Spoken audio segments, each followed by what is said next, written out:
Well, hello. Welcome to first episode of the Voice of Punk. I am obviously your host. I am the JF Punk. I'm into JF Punk. Let's just say that, alright? Now, the first episode will be my review of Christopher Nolan's Dark Knight trilogy. Now, how do I feel about this trilogy? Do I like it? Of course I do. I think Christopher Nolan was a really good director, and I also thought that he brought this new, like a breath of fresh air to the Batman franchise. I also felt that, I will not be lying if I thought that the Christopher Nolan movies are a tad bit overrated. I wouldn't call them the best, because in my view, the DC animated films of Batman, for example, Batman Mask of the Phantom, Batman Sub-Zero, Batman Under the Red Hood, all those Batman animated movies, even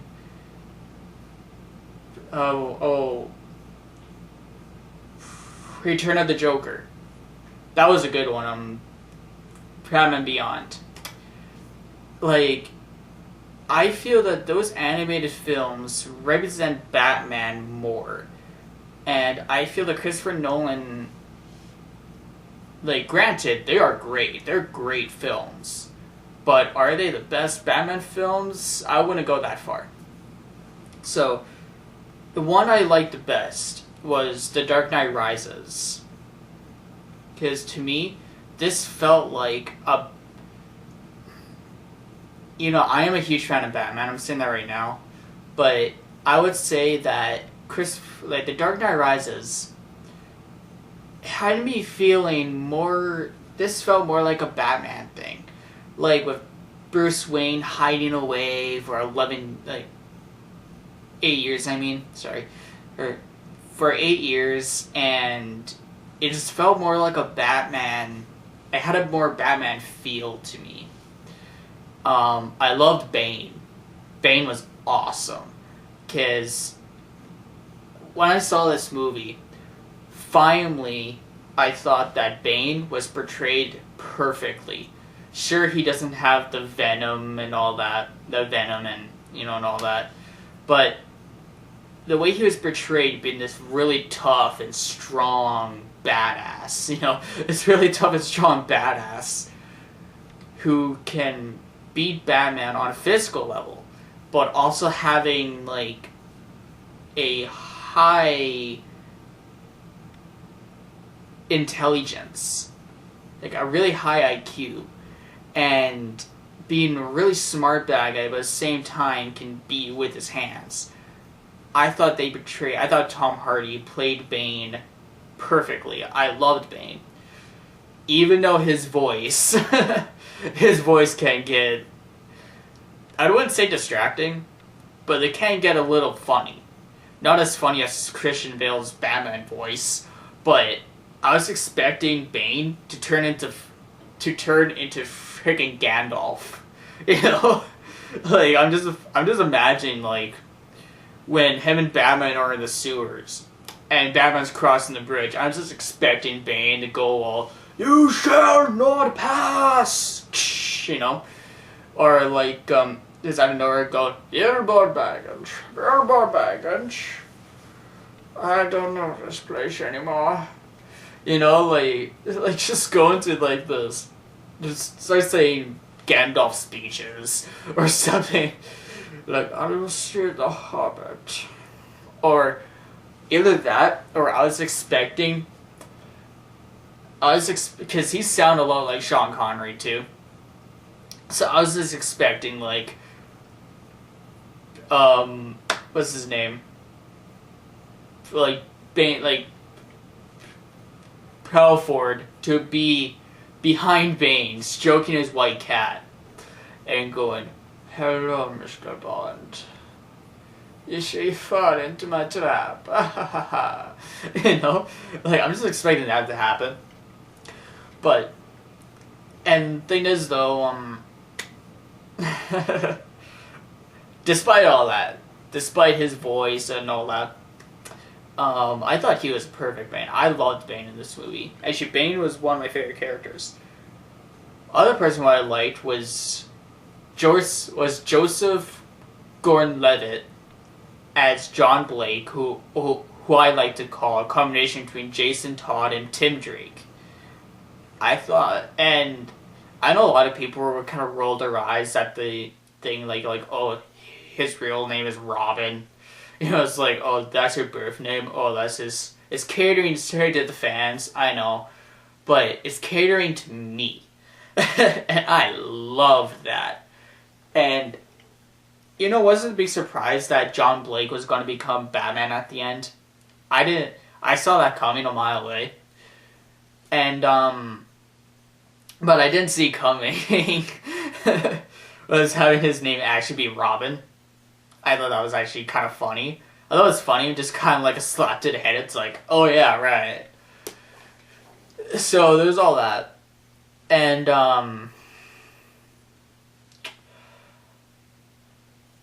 I thought Anne Hathaway was... I thought she was okay as Catwoman. I don't know.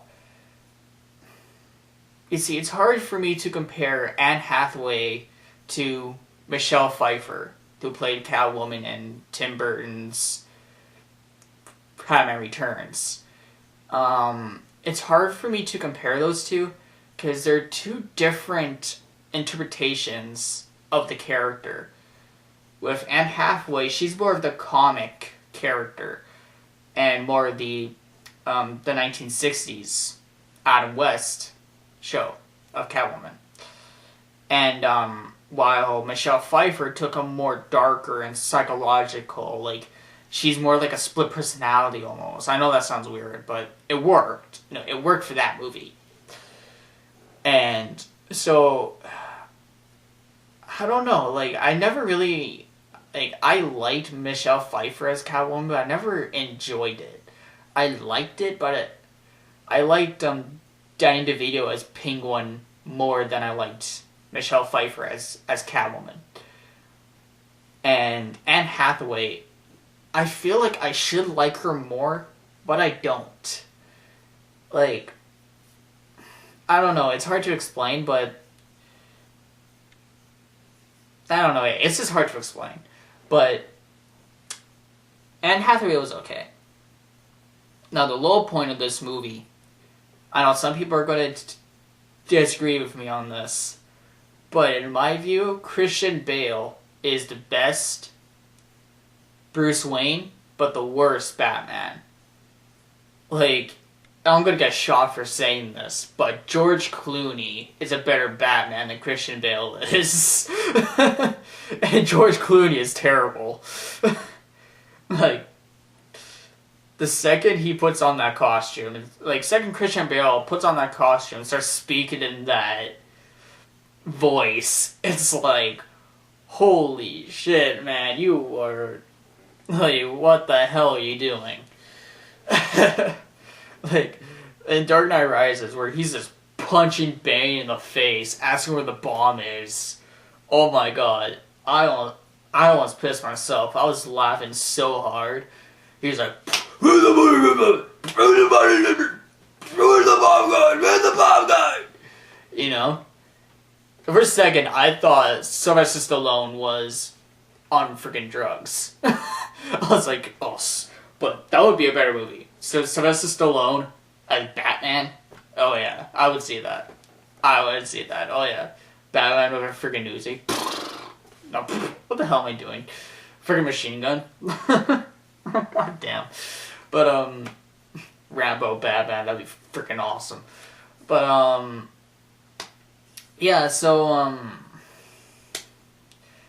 and my general thought of Dark Knight Rises, the reason why it's my best, like I said before, it's more of a Batman feel. My second favorite is The Dark Knight. I don't have much to say about this movie because I thought the story was good. Christian Bale sucked. The one that saved this, I wouldn't say I liked Heath Ledger as the Joker. But I liked Aaron Eckhart. I think that's how you pronounce his name. Aaron Eckhart as Harvey Dent. To me, Harvey Dent stole the show. I liked his whole transformation into Two-Face. I thought that was perfect. Even though I like it better where it's played more as a split personality because that's the character.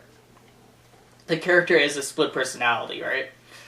So, but Aaron Eckhart as Two-Face, I think he outshined Heath Ledger. And I really think that even though Heath Ledger was good,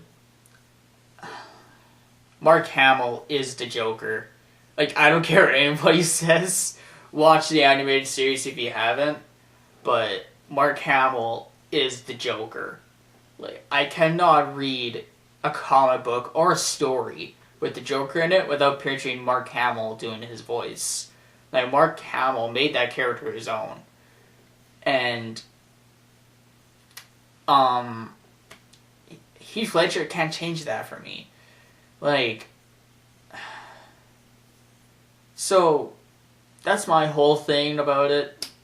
And then so like it's a short review for Dark Knight. I liked it not as I liked Dark Knight Rises, but you know, all that. Now the one Batman Begins, I don't say I hated this one, but I don't like it. I don't like Batman Begins. I actually found it to be kind of boring. Really, like, even when I saw it, I think when it came out, I mean, it was like 12, 11, or maybe even 10, I can't remember at the moment. No, it was about 12. And, no, I was 10, what the hell am I doing? I was 10. I was 10 when it came out, and, even then, I thought it was boring. Like, I didn't like it at all. Only one who I liked was Scarecrow. And, oh, by the way, Cillian Murphy as Scarecrow in these movies, he's really good. I wish he had, like, a bigger role in each film. But, and I hate the fact that they made Scarecrow into a joke in these movies. But at the same time, it still made me chuckle. You know? But, and it's really a shame to me that I found this movie boring because they're using Ra's al Ghul. And in my personal opinion, I know a lot of people say Joker's Batman's arch enemy, and it's practically like in comic book Bible that Batman's God and Joker's Satan. You know? But in my personal opinion, I feel that Ra's al Ghul has taken Joker's place. It just makes sense to me. Like, with their stories, with Ra's al Ghul, like, obsessed with making Batman his heir to the League of Assassins. Or the League of Shadows, if you're going with the Christopher Nolan one. And, it's really a shame that he was put in Batman Begins because, and I thought Liam Neeson, I don't know, like, I never thought of Ra's al Ghul, like, I know he's really calm. I never thought of him as that calm, though. Like, how he was portrayed in the animated series, I liked. You know, because he was, like, calm, he was classy. Kind of like how he was in this movie. But what I liked was he had those moments where he just snaps, and I like that. I really do. I love that. And the way he was portrayed in Batman Begins, I just couldn't get behind. I like how they kept his motive. Like how he wants to save the Earth by killing as many people as he can. I know that makes him sound more crazy, but me personally, I don't think Ra's al Ghul is crazy. I think he has like his own set of morals. But to me, Batman Begins is really overrated because I can't get into it.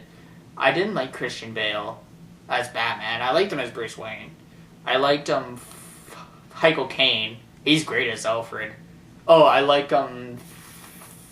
Morgan Freeman. Morgan Freeman is really good in these movies.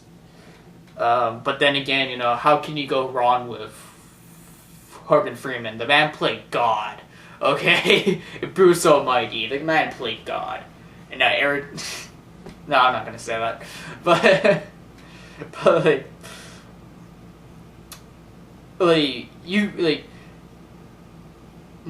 Morgan Freeman, like, Jack Nicholson could play, I played the Joker, or, like, Christian Bale could say, I played Batman, and Robert Downey Jr. would say, you know, I played Iron Man. Morgan Freeman can beat them all, be like, I played God. Who else here played God? You know? So, yeah, those are my thoughts. I know this is kind of a scramble. Like, I bet you, this is a mess. I bet you, my whole review. But just bear with me. This is my first review I ever done. And those are my thoughts. I do like the Nolan films. I think they're a great trilogy. They're a great story. I love the story between each film. Like, you know, I said I don't like Batman Begins. Doesn't mean I like the whole story of the trilogy. Because, like, how he comes up, becomes a hero, and he becomes a symbol. You know, I like that. And I like how it ends with him passing on the mantle. I like all of that. I'm all for that. I think that's a great story to tell. And it's different. It's a different story. And, so those are my thoughts. I like them. I think they're the best. No, and even though I like them, I still think it's a tad bit overrated. So, if you like this review, you know, comment saying like, oh, it was good, or if you hate it, I'd be like, oh, you suck, you get off YouTube, suck my dick, you know, so stuff like that. You know, I'm fine. If, you know, tell me your thoughts on the trilogy, your thoughts on everything. I would love to hear your thoughts on this review, but most importantly, I love to hear your thoughts on what I said and on my review. Okay. Thank you for tuning in to the Voice of Punk, episode 1. And I'll be back with my next episode. Shia.